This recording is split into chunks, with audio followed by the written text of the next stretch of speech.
जाधवांना विरोधी पक्षनेता करा असं पत्रही देण्यात आलेलं आहे. आता निर्णय विधानसभेच्या अध्यक्षांनी घ्यायचा आहे. नाही, माझं म्हणण्याचा अर्थ असा होता की एकंदरीत आता अधिवेशन होणार, त्यासाठी आपण एक रणनीती आखत असतो. आपण तिन्ही पक्ष आहात, तुम्ही एकत्र बसला नाहीत का, चर्चा होत नाही का, काही स्ट्रॅटेजी नाही का? आणि होईल मग ना, ती तुम्हाला उद्या सकाळी आमची मीटिंग होईल, त्यात चर्चा होईल. पण हे तुम्ही मला विचारलं, मी माझं पर्सनल ओपिनियन दिलं म्हणून मी पर्सनल याला उल्लेख, मी नाहीतर ते महाविकास आघाडीचं मत आहे असं बाहेर जाऊ नये म्हणून मी त्याला मुद्दामून इनटू ब्रॅकेट सांगितलं तुम्हाला. खरं तर मध्यंतरीच्या काळामध्ये चर्चा जोरात होता की आपण राष्ट्रवादी शरदचंद्र पवार पक्ष सोडणार आणि भाजपात जाणार, अशी माझ्याबद्दल चर्चा बऱ्याच वेळेला झालेली आहे आणि वेगवेगळी माध्यमं ही चर्चा करत असतात. जसं आता तुमच्या मनात आलं ते त्यांनी सुरुवातीला इंट्रोडक्शन करताना माझी इंट्रोडक्शनच ती झाली आता. म्हणजे तरी काही होत नाही म्हटल्यावर मला वाटतं महाराष्ट्रातल्या जनतेला त्याच्यावरचा विश्वास आतापर्यंत कमी झाला असेल. जे काही तथ्य नाही त्या चर्चांमध्ये. आता तुम्ही सगळे बोलताय, तुम्हीच प्रश्न विचारताय, तुम्हीच उत्तर देताय म्हटल्यावर नाही, मी उत्तर नाही, मी तुमच्याकडनं उत्तर घेते की ह्याची शक्यता आहे का, होती का, कोणी तुम्हाला संपर्क केला होता? आता काय आहे, महाराष्ट्राच्या राजकारणात काही होऊ शकतं. असं आहे की मी काही कुठल्या पक्षाचा प्रमुख नाही आहे. मी काही मी ॲज अ इंडिव्हिज्युअल MLA म्हणून आहे.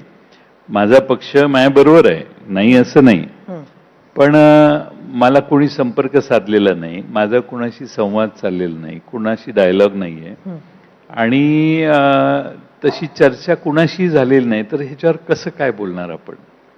कोणतरी विचारायला बाबाई आमच्या घरी येता का, आणि मग त्यांना सांगितलं की बाबा नाही येत तुझ्या घरी, तरचा प्रश्न आहे. विनाकारण ज्या पक्षांची नावं घेताय तुम्ही त्यांनाही विनाकारण वाईट वाटण्याचं कारण नाही ना. कोणी बोलवतच नाही तर विचारतच नाही आणि चर्चाही करत नाही. आपण कसं म्हणणार की नाही मी इकडे जाणार नाही, तिकडे जाणार नाही, तिकडनं लगेच अजून कोण येणार असेल स्टेजवर तर ते म्हणतील यांना आम्ही बोलवलेच नाही. नगरपालिका आणि नगरपंचायत निवडणुकांमध्ये महायुतीची नेते मंडळी म्हणजे अगदी धावत धावत विमानं पकडून ठिकठिकाणी जात होती. मात्र त्या तुलनेमध्ये महाविकास आघाडीची नेते मंडळी आपापला जो भाग आहे, जे आपला मतदारसंघ आहे किंवा आपला जिल्हा आहे, तिथपर्यंतच मर्यादित राहिली. एक अशी मरगळ का वाटली? का तुम्ही निघाला नाहीत? आणि ते उत्तर नका देऊ की ते स्थानिक कार्यकर्त्यांची निवडणूक असते आणि त्यामुळे आम्ही त्यांच्यावर सोडतोय. तसं उत्तर मी देणारच नाही. साधनं जास्त असली की माणसं इकडून तिकडं नेणं, पोचवणं, या कोपऱ्याचा महाराष्ट्राचा माणूस त्या कोपऱ्याला पोचवणं, हे साधनं असल्यावर शक्य होतं. पण साधनं अत्यंत तोकडी असताना माणसं इकडून तिकडं जाणं याला फार मर्यादा असतात. त्यामुळं गाडीने जिथपर्यंत जातात तिथपर्यंत आमचे प्रमुख नेते वेगवेगळ्या ठिकाणी गेले. पण या निवडणुका बाहेरून येऊन भाषणं करून मतपरिवर्तन होणाऱ्या या निवडणुका नाही आहेत. या निवडणुका तुमच्या जे म्हटला तुम्ही की स्थानिक प्रश्नांच्या आहेत, त्या स्थानिक प्रश्नांच्या असतात, पण मतदारांना इन्फ्लुएन्स करणारे वेगळे फॅक्टर आता आहेत आणि प्रचंड आता मी ते बोलणं परत वादग्रस्त होईल, पण तुमच्या आणि माझ्या इमॅजिनेशनच्या बाहेर या निवडणुका गेलेल्या आहेत आता. खरं तर 21 तारखेला निकाल आहे आणि त्याला घेऊन सुद्धा बऱ्याच शंका उपस्थित केल्या जात आहेत. हा जो मधला जो काळ आहे आणि जे स्ट्रॉंग रूम्समध्ये ज्या जिथं सगळं स्टोअर केलेले आहेत, तर ते बघता तुम्हाला काय वाटतं की या ज्या शंका उपस्थित केल्या जात आहेत डिलेला घेऊन, त्यात काही तथ्य आहे की पार्ट ऑफ प्रोसिजर म्हणून त्याच्याकडे बघितलं पाहिजे?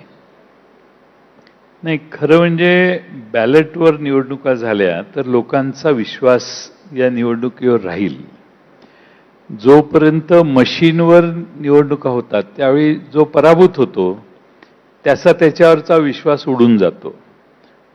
प्रत्येकाला वाटतं माझ्यासारखंच वातावरण होतं, पण कसं काय असं झालं. पराभव ॲक्सेप्ट होणं हेही डिफिकल्ट असतं. हा पहिला मुद्दा.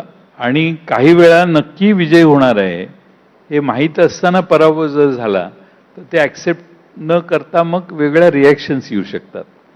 त्यामुळं बॅलेटवर खरं म्हणजे हे आपल्या राज्य सरकारने अजूनही, आता निवड सभागृह चालू आहे, त्यांनी एक ठराव केला आणि निवडणूक आयोगाला सांगितलं की बॅलेटवर, कारण आता ईव्हीएमवर केलं का तर लगेच निकाल कळायला, आता निकालच 21 दिवसानं लागणार आहे म्हटल्यावर त्या थांबण्याला काही अर्थच नाही ना. आणि म्हणून माणसांना असं वाटतं की एखादं ईव्हीएम मशीन हे समोर ठेवावं, टेक्निशियन्सनी येऊन ते उघडून त्यात कोणत्या प्रकारच्या चिप्स आहेत, काय डेटा फीड करण्याची व्यवस्था आहे, काय आहे हे एकदा पारदर्शीपणाने दाखवावं. इलेक्शन कमिशन ऑफ इंडिया काय म्हणतं, नाही हात नाही लावा, तुम्ही ते हॅक करून दाखवा. तर हे हॅक करून दाखवायला ते पर्टिक्युलर प्रोग्राम जो आहे तो प्रोग्रामच माहीत नसेल तर हॅक कसं करणार माणूस. त्यामुळे एकदा इलेक्शन कमिशनने मोठ्या मनाने कुठलंही इलेक्शन मशीन हे टेस्ट करायला आम्ही तयार आहोत असं मोकळेपणाने इलेक्शन कमिशनने पुढे येऊन सांगितलं पाहिजे. आता नाही तरी हे आधी झालेलं आहे ना, ही नाही प्रक्रिया झालं, आधी झाली. हात न लावता झालेलं आहे. ते असं सांगतात की हे ठेवलंय मशीन, तुम्ही आता बसा तिथं आणि हॅक करून दाखवा. तर ते कसं कोण करणार. तर त्यापेक्षा एकदा मशीन वेगळ्या राज्यात उघडून दाखवा, काय एकदा बघू दे. लोकांचा गैरविश्वास व्यवस्थेत, लोकशाहीच्या मूळ मतदानावरच गैरविश्वास निर्माण व्हायला लागलाय. हे फार डेंजरस आहे लोकशाहीला. आणि जे निवडून येतात त्यांच्यावरही अन्यायकारक आहे. त्यांनाही आपण पूर्ण आपल्या क्षमतेने निवडून आलो हा कॉन्फिडन्स बिल्ड व्हायला, हे ट्रान्सपरंट आहे हे सिद्ध व्हायला पाहिजे. ज्यामुळे शंका आहे त्यामुळं ते तसं आहे. म्हणून बॅलेटवर निवडणुका घेणं जास्त चांगलं. आता 20-21 दिवस थांबायचं म्हटल्यावर अनेक शंका लोकांच्या मनात, म्हणजे तुम्ही amount of distrust about the election procedure and process हे किती आहे याचा